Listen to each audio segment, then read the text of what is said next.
श्रियकान्ताय कल्याणनिधये निधयेऽर्थिनाम् श्रीवेङ्कटनिवासाय श्रीनिवासाय मङ्गलम्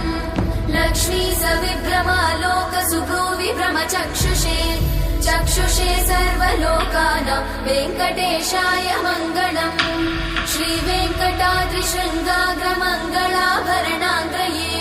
मङ्गलानां निवासाय श्रीनिवासाय मङ्गलम् सर्वावयव सौन्दर्य सम्पदा सर्वचेतसां सदा सम्मोहनायास्तु वेङ्कटेशाय मङ्गलम् नित्याय निरवध्याय सत्यानन्दचिदात्मने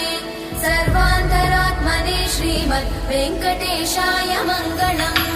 स्वतः सर्वविदे सर्वशक्तये सर्वशेषिने सुलभाय सुशीलाय वेङ्कटेशाय मङ्गलम्।